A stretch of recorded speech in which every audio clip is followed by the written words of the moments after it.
Hey everybody, welcome back to Long Farms. Lately I've been noticing we had a coolant smell out of our 5075M John Deere, which is our main tractor we use to feed with. But I had a buddy come over and we was doing some looking around and everything. Thought it may have been the water pump, but actually it was this little radiator hose clamp right there. So 8mm socket and ratchet got fixed right up. We tightened it up. We run the tractor for about half an hour just to check, make sure there's any leaks, but didn't see any leaks. So, which is a good thing, because I really didn't want to have to pull half the front end of this tractor apart to fix it. But we still got to put this cover back on, this little protective shield right here that goes over the side of the engine.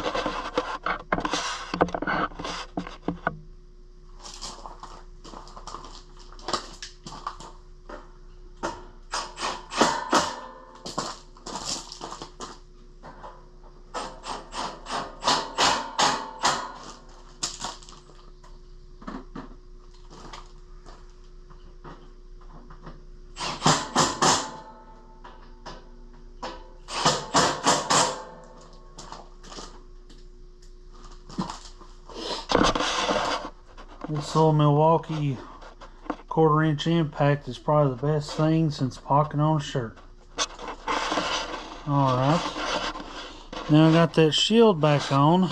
Just gonna do since I've got it here, just gonna do a once over of the tractor. The battery cables are clean, so don't need to do anything there.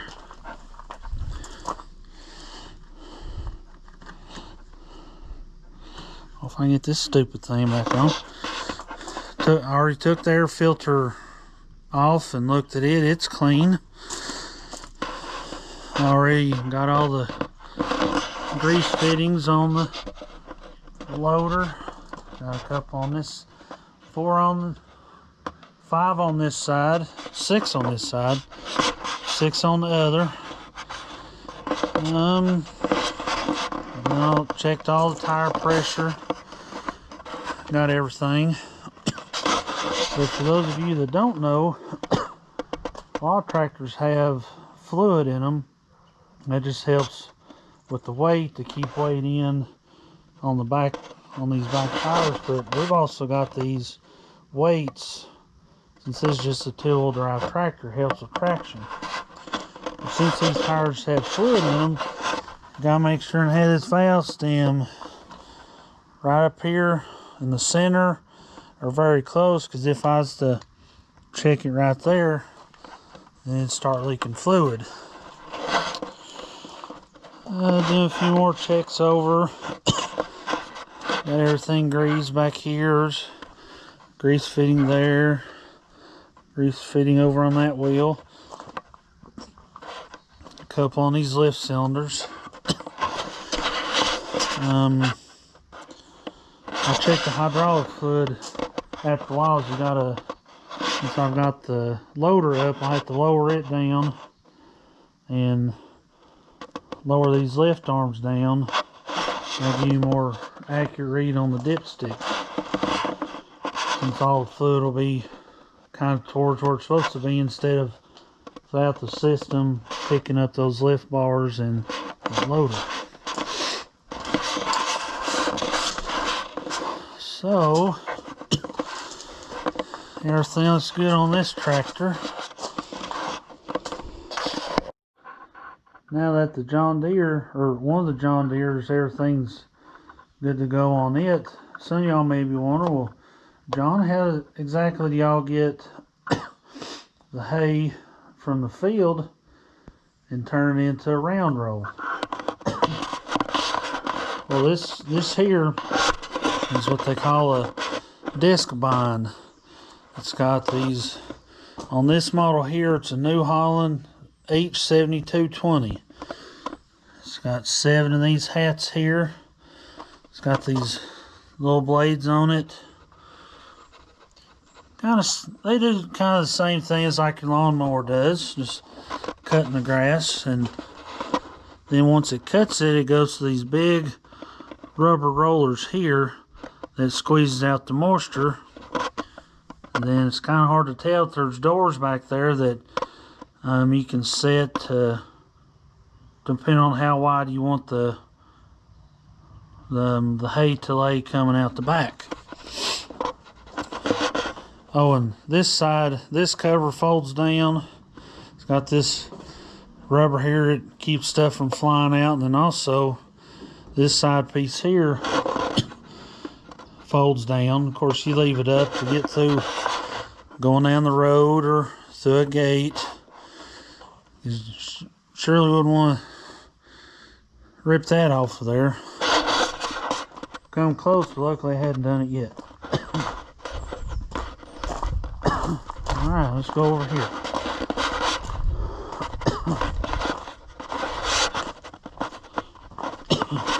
This here is what you call a haytator. What a haytator does is when you cut the hay and it leaves it in the little rows in the field, this will take it and kind of just fluff it out to let it dry. This one's got 4 baskets on it. It's got these little teeth on here that you can set. You want it down close to the ground as close as you can, but not low enough to where it digs in the ground. You just hook that to the tractor and it spins it and gives the hay a chance to dry out in the sun. Now this here is our rake. It's known as a side rake. Some of them just hooks directly up to the back of the tractor without this wheel, but ours has this wheel here and the hitch that just hooks right up to the tractor. And it's also got these little teeth similar to the tater. Then this handle here, you just let it down. You want it down about as close to the ground as you can. And what it does is it just spins like this. No, it actually spins this way, counterclockwise, and takes that hay that you've fluffed up and spread out and pulls it back in this way. And then you come back around, come down this side, do it this way, it'll pull the hay this way and makes a nice windrow for the baler. And there's a little 5210 tractor. We don't use it for much, mainly just for hay sprayer for it, and we'll use it for pulling the rake and the tedder. But here's the round roller. Now after you've cut it, you've tethered it, let it dry, use the rake to put it in the windrows, and you take his baler here and bale it up into a round roll. And how it operates, it's got this piece down here that you lower down close to the ground. Them little metal fingers there, similar to the rake and the tedder. Picks the hay up, spins it back up into it, and then once it gets a certain size, you stop. And these little things here called needles normally have string hanging out of them. You flip a lever on the tractor, runs these needles across that way, and then comes over here, and this lever moves all the way to this side. Then you're ready to bring it back across. You stop at each little notch here, or mark, and that spaces out the twine on the hay bale. And then when it comes back over here, hits this little lever here and pulls that knife down, cuts it. Then just here, This baler, it's a older model. It's probably about 25 years old. It's a 385 John Deere. The only electronics it has on it is just a little alert alarm that just lets you know if the bale gets too full. This here, you can just have the two twine here.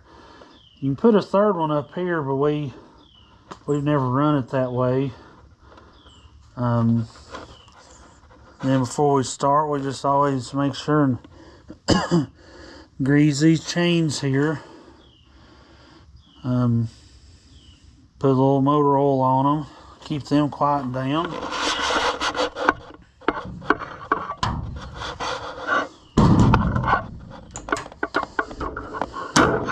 Not quite sure how many rolls this baler has through it, because of course the numbers on the counter wore off, but you can also reset that counter.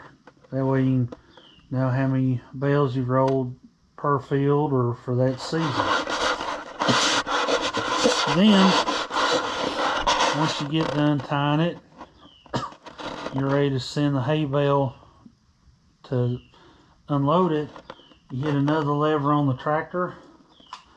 And this arm here, excuse me, these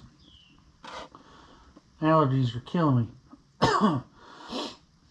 This arm here, and there's another arm on the other side. It lifts up, and there's this plate here. Right there, I'm kicking with my foot.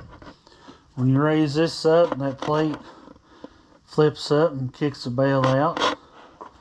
You just pull up a little bit, close the door back down, and on about your merry way, finishing out the hayfield. Oh, I forgot to show you. These, see those two little marks there? Those little marks tells you how the hay is feeding on one side or the other. You want to keep those black lines there pretty even across, or very close, because then that way the bale, it feeds even and it's a uniform bale. And this here, that's just the thing that once it gets down to this here, that means you're full. But if it gets into the red or close to it, then that little alarm starts going off. And especially in an enclosed cab tractor, that thing, it's pretty loud, let me tell you. Alright, well, now we got that John Deere all fixed up and ready for the winter. After I just give y'all a little bit of a equipment tour. So, not sure what the next farm project will be, but stay tuned for a later video, hopefully be posted this week.